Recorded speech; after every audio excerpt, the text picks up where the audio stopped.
Hi hello नमस्कार। स्वागत है मेरी कहानी में। मैं लेकर आई हूँ आपके लिए पालमपुर गांव की कहानी। उस गांव के सभी लोग बहुत ही मेहनती और ईमानदार थे, लेकिन उस गांव में एक किसान हरी रहा करता था। हरी बहुत ही गरीब किसान था। दूसरों की खेती बाड़ी करके वो अपना घर संसार चला रहा था। हरी को एक बूढ़ी अम्मा थी और 2 बच्चे और बीवी।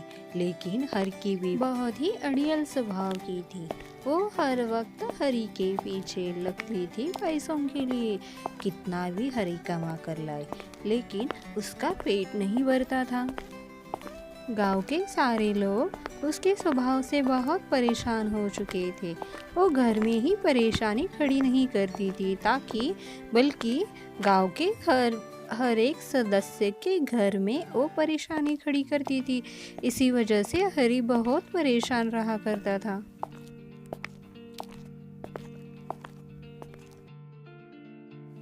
अम्मा की उम्र की वजह से अम्मा हर वक्त बीमारी से परेशान रहा करती थी। एक दिन अम्मा ऐसे ही घर पर लेटी थी, तभी हरी की पत्नी शकुंतला अपने दोनों बच्चों के साथ वहां आती है और अम्मा को ऐसा लेटा देखकर मन ही मन बहुत उसे गालियां देती है। शकुंतला ने अब तो हद ही कर दी। अम्मा को खुलेआम गालियां देने लगी। अरे ओ बुढ़िया, क्या लेटी हो यहाँ? घर का कुछ काम किया नहीं करती? मेरे पति के पैसों को हर वक्त हॉस्पिटल में जाकर खर्च किया करती हो।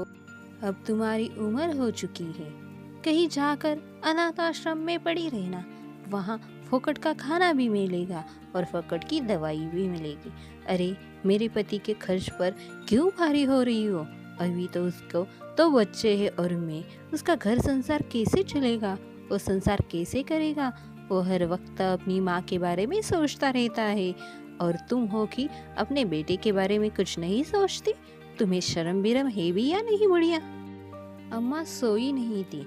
शकुंतला की सारी बातें सुनती है और अम्मा के दिल को बहुत गहरी ठेस पहुंचती है। और ये सब सुनने के बाद अम्मा उसी घर में 1 मिनट के लिए नहीं रहना चाहती। इसी वजह से वो वहां से निकल जाती है। हे भगवान, ऐसा बुढ़ापा क्यों दिया जो सहन नहीं हो रहा?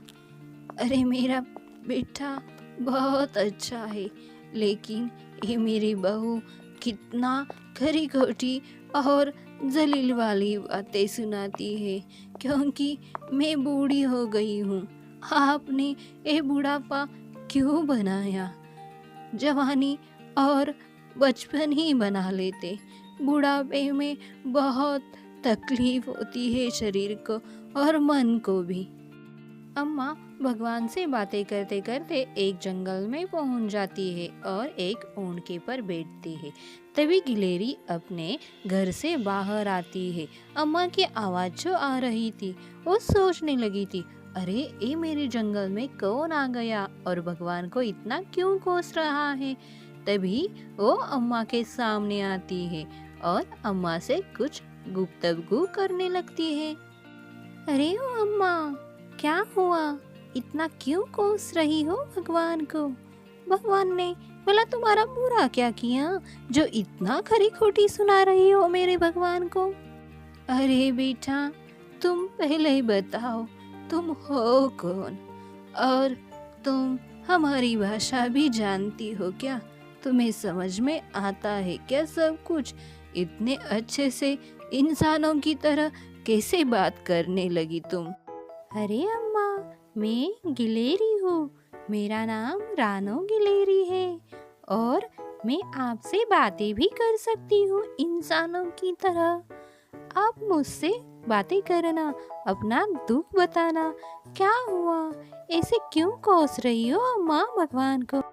रानो बेटा, इस भगवान ने बचपन, जवानी और बुढ़ापा दिया इंसान को, लेकिन जब से बुढ़ापे में प्रवेश किया है मैंने, तब से बहुत तकलीफ़ों का सामना करना पड़ा, लेकिन कभी भी भगवान से शिकायत नहीं की। सोचा मेरा बेटा बहुत अच्छा है और वो है भी बहुत अच्छा, मेरा ख्याल रखता है। और मेरी बहू है ना, उसकी वजह से ये बुढ़ापा नहीं चाहिए। जब मेरे पास रानो पैसे थे ना, तब तक बहू ने बहुत अच्छा ख्याल रखा, और जब मैंने सारा मेरी बहू के नाम पर कर दिया ना, तब से वो मुझे गालियाँ पर गालियाँ देती है जब बेटा घर पर नहीं होता। पहले से ही शरीर से बहुत थकी हूँ, और ऊपर से इसकी बातों से अब मन भर चुका है मेरा। इसी वजह से मैंने घर छोड़ दिया है रानो। इसी वजह से मैंने उस भगवान को कोसना शुरू कर दिया। अरे बुढ़ापा दिया तो उसके लिए वो कुछ इंतज़ाम करता ना, उसका दुख दूर करने के लिए। इतना क्यों बुढ़ापे में त्रास देता है ओ भगवान। अम्मा की बातें सुनकर गिलेरी मन ही मन मुस्काने लगी। उसको अम्मा की परेशानी समझ में आ गई। वो बहुत ही चतुर और होशियार गिलेरी थी, और अम्मा को अब वो कुछ कहने लगी। देखो अम्मा, भगवान सोच समझ कर सब कुछ करता है। आप भगवान को मानती है, इसी वजह से उसको कोस रही है। तो मेरी एक बात सुनना, आपको तकलीफ दी और आपके बहू को सबक सिखाने के लिए आपको जंगल में भेजा, ये भी भगवान की ही एक चाल थी। आप समझ नहीं पाओगी, आप चिंता मत करना, मैं आपकी मदद करूंगी। देखो अम्मा, मेरी माँ बचपन में ही मुझे छोड़कर चली गई। मुझ पर दुखों का पहाड़ आ गया, लेकिन मैं डगमगा नहीं रही थी। उसने जाते वक्त मुझे एक बटुआ दिया था, और वो बटुआ मेरे किसी काम का नहीं। लगता है वो बटुआ आज आपके काम आएगा। इसी वजह से अम्मा ने मुझे वो बटुआ दिया होगा। आज समझ में आ गया, और ये बटुआ पाकर आप भी बहुत खुश हो जाएंगी, क्योंकि यही बटुआ आपके सारे दुखों को हर लेगा। आप चिंता मत करना। रानू बेटा, तुमने भी इस बुढ़िया का मजाक बनाया ना। अरे एक बटवा और मेरी कैसी मदद करेगा। इस बुढ़ापे को, दुख भरे बुढ़ापे को कैसे ओ सुख में बदल देगा। कुछ भी कहती हो रानो, दिलासा मत देना मुझे। अम्मा बुरा मत मानना, लेकिन एक बात बताती हूँ, भगवान ने इस धरती पर बहुत सारे प्राणी बनाए, लेकिन मनुष्य जैसा स्वार्थी प्राणी आज तक मैंने नहीं देखा। मनुष्य के सुखों का कारण एक ही है, पैसा। जिसके पास पैसा होगा वो सुखी होगा। आपको समझ में आएगा, मैं आपको बताती हूँ। अम्मा, ये जादुई बटवा है, मैं आपको देती हूँ। आप जो चाहो इससे मांग सकती हो। और याद रखना अम्मा, अगर किसी गलत काम के लिए आपने इसे यूज किया तो पहले आपको सजा मिलेगी, बाद में सामने वाले को। गिलेरी और जादुई बटवा अम्मा को इसलिए देती है ताकि आगे का बुढ़ापा अम्मा का अच्छे से बीत जाए। अम्मा दिल की बहुत अच्छी थी, इसीलिए। और अम्मा के बेटे के लिए भी उसने एक कदम उठाया, ताकि अम्मा और बेटे को बिछड़ना ना पड़े। जंगल में अम्मा गिलेरी से अपनी दुख भरी बातें बताकर अपने दुख भरी बातों का इलाज ढूंढ रही थी। और यहाँ हरी को पता लग गया कि उसकी अम्मा घर छोड़कर चली गई है। वो बीवी की सारी बातें सुनता है गौर से। अजी, सुनते हो, आपकी अम्मा घर छोड़कर चली गई है। हमने कितने अच्छे से अम्मा का ख्याल रखा, लेकिन अम्मा ने ऐसा कदम क्यों उठाया।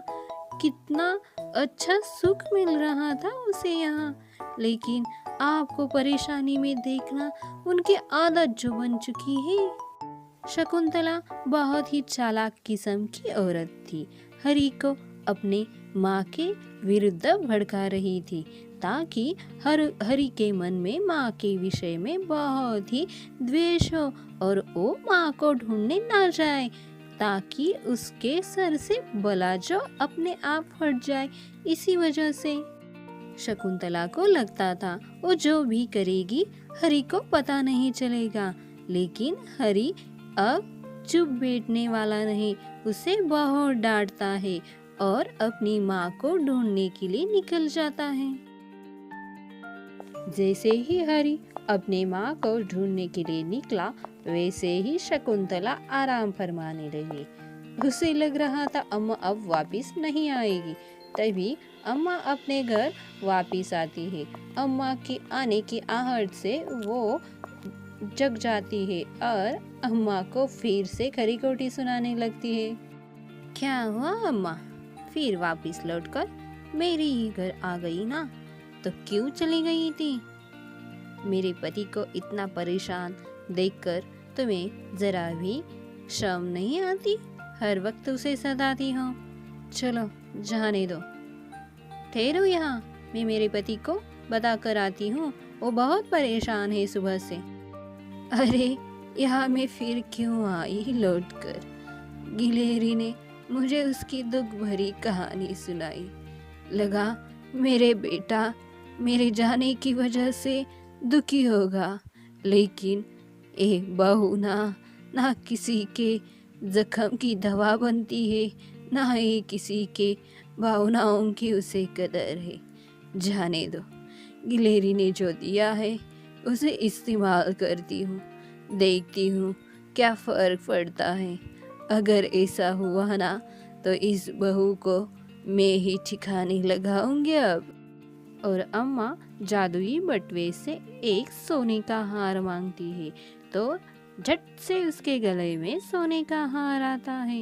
ये देखकर अम्मा को भी अब विश्वास हो चुका था, ये सच में जादुई बटुआ है। गिलहरी ने अम्मा को बुढ़ापे के लिए एक सहारा दिया जादुई बटुए की तरफ से।